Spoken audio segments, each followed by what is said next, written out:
नमस्कार, मैं डॉक्टर अंजू अग्रवाल पुनः आपके समक्ष जयशंकर प्रसाद कृत कामायनी के चिंता सर्ग की व्याख्याएं करने के लिए उपस्थित हूँ। कामायनी सर्ग का अंत हो रहा है।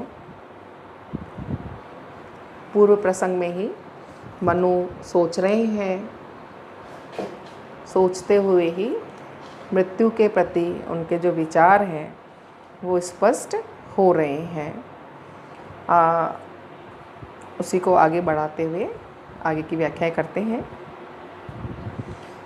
अंधकार के अट्टहास सी मुखरित सतत चिरंतन सत्य, छिपी सृष्टि के कण कण में तू यह सुंदर रहस्य है नित्य। जीवन तेरा शुद्र अंश है व्यक्त नील घनमाला में, सौदामिनी संधि सा सुंदर क्षण भर रहा उजाला में। वही मनु मृत्यु की वास्तविकता से अवगत हुए हैं। मृत्यु को ही संबोधित करते हुए आगे बोल रहे हैं। अंधकार की अट्टहास सी मुखरित सतत चिरंतन सत्य कि हे मृत्यु, वो कविवर प्रसाद मनु के माध्यम से मृत्यु की वास्तविकता को ही स्पष्ट कर रहे हैं। स्पष्ट करते हुए मृत्यु को कह रहे हैं, मृत्यु और जीवन का संबंध स्पष्ट करते हुए कह रहे हैं। अंधकार की अट्टहास सी मुखरित सतत चिरंतन सत्य। बड़े उत्कृष्ट और कलात्मक ढंग से मृत्यु को संबोधित करते हुए जयशंकर प्रसाद जी कह रहे हैं कि अरे मृत्यु, तू अंधकार में होने वाले उस अट्टहास किसको कहते हैं? बहुत ज़ोर से कोई व्यक्ति हंसता है, बहुत ज़ोर से हंसना या ठट्टा मार करके हंसने को बोलते हैं अट्टहास। कि अरे मृत्यु, तू अंधकार में होने वाले उस अट्टहास के समान है जो निरंतर गूंज रहा हो। मुखरित सतत चिरंतन सत्य है कि बहुत मुखरित हो रहा है, मुखरित हो करके तुम्हारा अट्टहास गूंज रहा है, मुखरित हो रहा है। छिपी सृष्टि के कण कण में तू यह सुंदर रहस्य है नित्य कि वास्तव में तू ही चिरस्थायी है तथा तेरे मिथ्या आभास से रहित होने के कारण सत्य है। कि तू इस सृष्टि के कण कण में चिरंतन समय से चिरंतन सत्य है, बहुत हमेशा से तू सत्य रही है, सतत रही है, लगातार रही है, तू निरंतर है और तू ही चिरंतन सत्य है। तो सृष्टि के कण कण में, हर स्थान पर, इसके अणु में, परमाणु में, हर जगह तू रहस्य के समान, सुंदर रहस्य के समान छुप करके बैठी हुई है।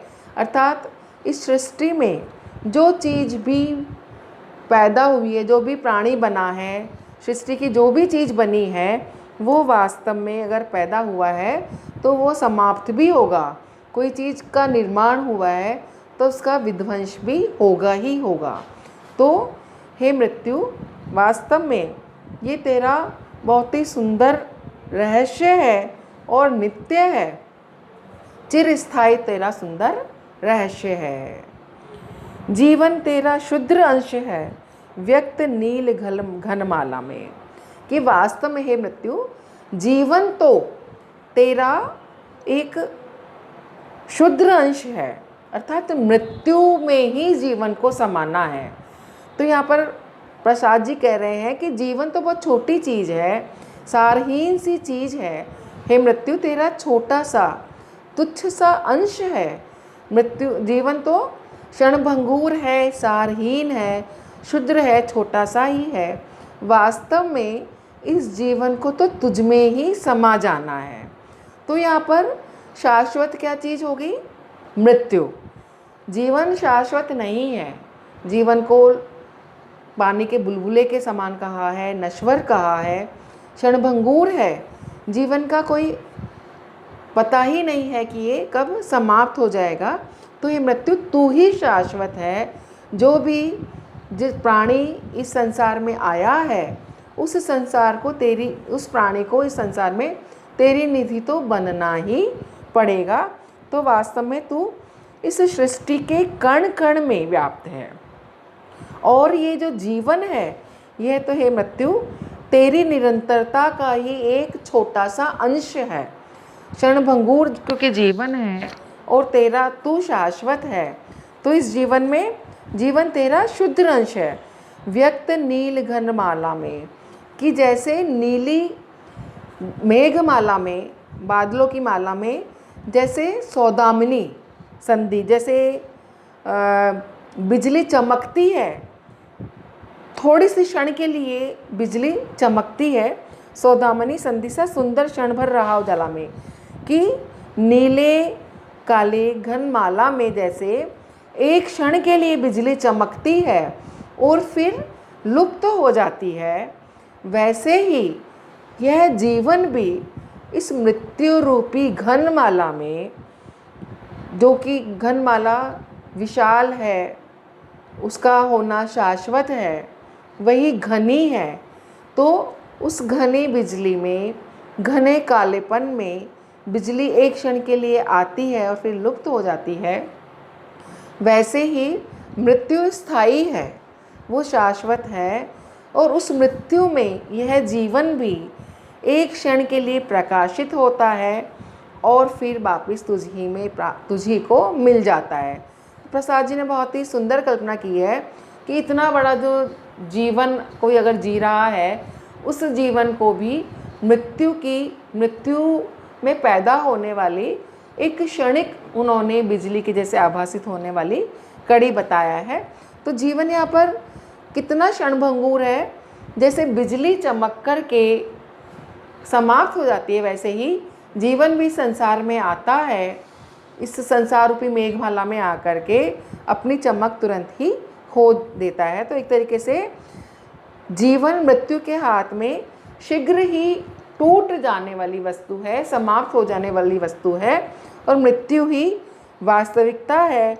यही चिर सौंदर्य लिए हुए है, और इस चिर रहस्य लिए हुए मृत्यु के अंदर यह जीवन एक सौदामनी का, एक बिजली का क्षणिक मेल जैसा सुंदर प्रकाश देता है और फिर लुप्त हो जाता है, समाप्त हो जाता है।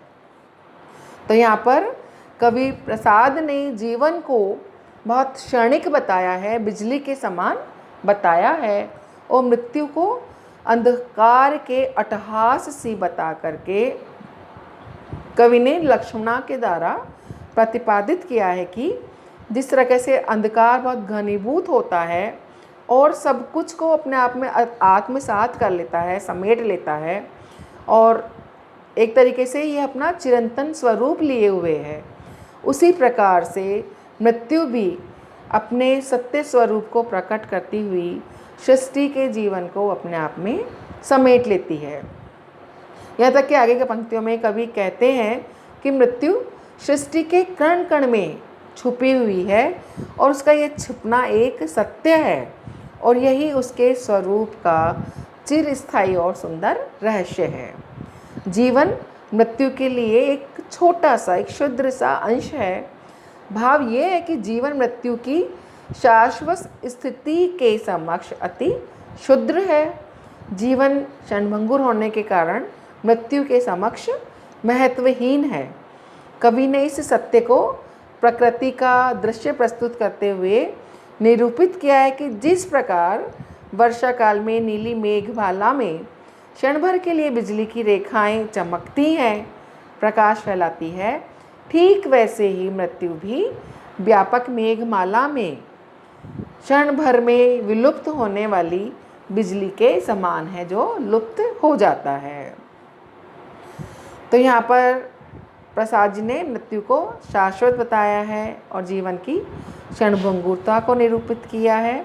एक तरीके से जीवन और मृत्यु का संबंध अंश और अंशी के समान है। जीवन इसमें अंश है, मृत्यु अंशी है, अर्थात मृत्यु रूपी अंशी का जीवन एक छोटा सा अंश है। यह संबंध प्रसाद जी ने यहाँ पर बताया है कि कैसे यह जीवन तेरी ही विभूति बनता है। तो यहाँ पर अट्टहासी और सौदामनी संधिसा में उपमा अलंकार का बहुत ही सुंदर प्रयोग इन्होंने किया है। और यहाँ पर प्रसाद जी के जीने की इच्छा का आभास होता है कि कितनी उनमें जिजीविषा थी कि वो इस जीवन को बिजली के समान एक छोटा सा प्रकाश मानते हैं और मृत्यु को वो एक अट्टहास सा बोल करके मृत्यु की क्रूरता को भी इंगित करते हैं। अब आगे इस कड़ी के अंदर मनु जो है उसी का आगे चित्रण है कि कैसे प्रकृति फिर धीरे धीरे करके कैसे तांडव कर रही है, कैसे आकर्षण विहीन सब चीज़ें हो गई हैं। पवन पी रहा था शब्दों को, निर्जनता की उखड़ी सांस टकराती थी दीन प्रतिध्वनि बनी हिमशिलाओं के पास। धू धू करता नाच रहा था अन अस्तित्व का तांडव नृत्य। आकर्षण विहीन विद्युत कण बने भार भाई थे भृत्य। मृत्यु सदृश शीतल निराशी आलिंगन पाती थी दृष्टि। पर व्योम से भौतिक कण सी घने कुहासों की थी वृष्टि। बाष्प बना उड़ता जाता था वह भीषण जल संघात। सौर चक्र में आवर्तन सा प्रलय निशा का होता प्रात। कि अब कैसे धीरे धीरे करके सृष्टि में परिवर्तन हो रहा है, वातावरण में परिवर्तन हो रहा है। प्रलय जो है वो धीरे धीरे करके अपने वातावरण को शांत करता जा रहा है। तो आज तक हमने कामायनी के चिंता सर्ग की समस्त महत्वपूर्ण व्याख्याएं, चयनित व्याख्याएं कर ली हैं। आज कामायनी का चिंता सर्ग समाप्त होता है। इसके आगे का जो भी जयशंकर प्रसाद की काव्यांश हैं वो अगले व्याख्यान में हम करेंगे। धन्यवाद।